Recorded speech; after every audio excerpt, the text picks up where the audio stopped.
Hey everybody, welcome back to Gain Chaser. Today I'm going to show you my back and arms routine.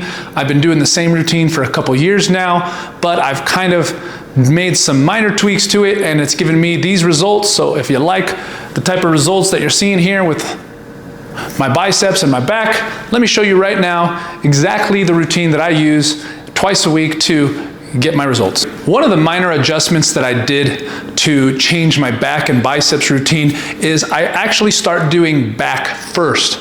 The reason why I do that is because I can isolate my biceps after my back.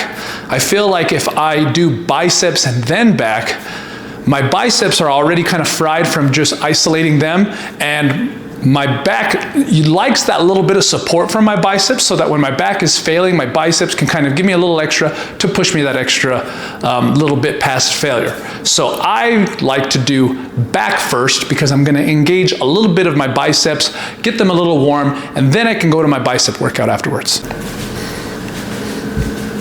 All right, moving right into the back routine, I'm going to do 3 different workouts or 3 different exercises for my backs. First is going to be pull-ups. If you don't have access to a pull-up machine or you can't do pull-ups because you know they're difficult, then use a lat pull-down machine. These pull-ups have been so good for me and so good for my back, and when I was new to this and I couldn't do a proper pull-up, I had to cheat. I would slide the bench into the rack, I'd put my feet on the bench, and I would push up with my legs to get me to the rep and sets that I needed to get a proper back workout. Your legs can actually help you a lot to push you past failure, because when I first started, I could barely do maybe 2 pull-ups. Now I can do like 13 with my own body weight, but until I got to that point, what I had to do is use my legs to help support my back. And by doing that, and to do that, I just slid the bench into the rack and I stood on the bench and I used them to assist me to go up and down. For my next exercise for back is bent over dumbbell rows. I just lean over like this, grab a weight that I can control, and I pop them up like that. If you are going to a gym and you've got the, I don't know what they're called, the big bar row that you can go like that to your chest, that's the movement that I'm trying to simulate with my dumbbells. I actually prefer the dumbbells because I get a little bit more range of motion and it doesn't hit my chest, and I can really get a good squeeze on the back. I'm only using 30s. I could probably hit these for like, I don't know, 10 or 15. But when I go to 40, I feel like my control of the weight really doesn't let me get a good squeeze at the back. So I actually go a little higher on my rep scheme than normal. I try to stay to like 5 to 10 on my reps, but when I go to 40, I feel like my technique starts to fail. So that's why I use 30s.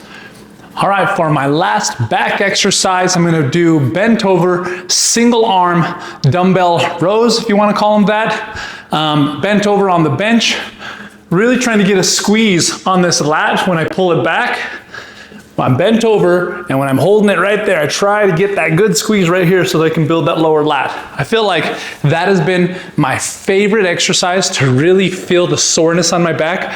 I used to be able to get sore just from pull-ups, but as I get used to those, transitioning to these as a finisher has been great, because you can kind of control the range of it, and you can control how quickly you're moving it.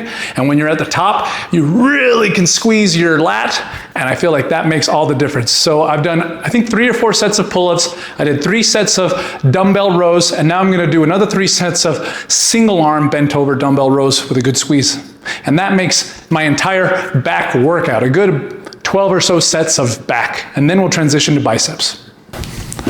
All right, I just finished my back exercises for my back and biceps day. Now I'm going to transition to biceps. The reason why I do back first is so that I can really kind of focus on the biceps, on just the biceps, and really do like a kind of a burnout when I'm done with the back. So for biceps, I keep it really simple. I do somewhere between 8 to 12 sets, and I love to do standing preacher curls. And then sometimes I'll go to like 4 sets with the dumbbells, just one at a time. Sometimes I'll do both. I don't overcomplicate things. I don't have like a set routine that I do every single time. I just make sure that I do at least 8 to 12 sets with intensity. That's the key. You gotta have the intensity. And to have proper intensity, you need to use the right weight. You can get really hard intensity with lightweight by going to like 15 or 20 reps, but I would argue if you're doing enough weight where you fail somewhere in that 5 to 10 rep range, that's really hard. That's really heavy. And if you can get to around 7 reps that are really difficult and you're doing 12 sets of that, your body's gonna have no excuse but to grow, because that's putting your body in a position where you're forcing it to adapt. And then when you're done with your exercises, you gotta go and eat. The key component here is you gotta eat. You can exercise all you want, but if you don't eat the proper macros of protein afterwards, you're not gonna grow. You'll get a little stronger, you might grow a little bit, but you gotta eat afterwards. You gotta get at least your macros. For me, weighing about 185 pounds, I try to get at least minimum 200 grams of protein in a day. And that's just on a cut. When I'm on a bulk, I try to get about 250 to 300 grams. I cheat and I use powder because it makes it easy, it's convenient, it's not calorically dense, so I can really put in as much protein as I want without having to sacrifice a lot of calories. Pick your favorite exercises. These are the ones that have been working for me for the past year. I've been actually working out for about a little over 2.5 years, but I've made a little adjustments, and I've made adjustments to my diet also, and I've made the best strength and physique gains in my entire life in this past year. So the key takeaways from this is pick your favorite back exercises and make sure they're intense. Make sure they're hard. You should be failing somewhere in that 5 to 10 rep range. You can make progress higher reps, no problem at all. But this is what I've found has been difficult enough to force my body to adjust. Anyhow, choose whatever exercise you want for whatever body part you want. The sets that I have found have been the most productive is 8 to 12. That first year, I could make good progress with only about 8 sets, but after that, I really hit a really hard plateau. I had to do more volume. I went somewhere from 8 to now 8 to 12 sets, but I made sure that they were intense. I didn't lighten the weight and do a bunch of reps. I did 4 more intense sets, and that forced my muscles to keep growing once I hit that plateau after a year. So pick whatever exercises you want, just make sure the intensity is there. You need that intensity, and then make sure your diet is there. You need to make sure you're hitting minimum your protein macros. I aim for a goal about 200 grams of protein a day. Doesn't matter if I'm on a cut or on a bulk.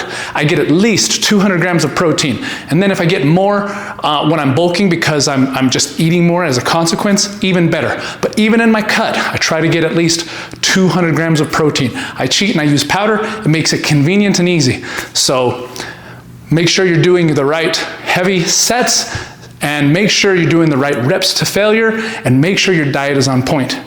If you want to see more of my content, follow me on Instagram. I'll leave the logo right here. Also, if you want some personal coaching stuff, I've been helping a couple people get lean for the summer, and it's been working out great for them. So if you want to shoot me a DM for some more personalized coaching, you let me know and I'll help you out.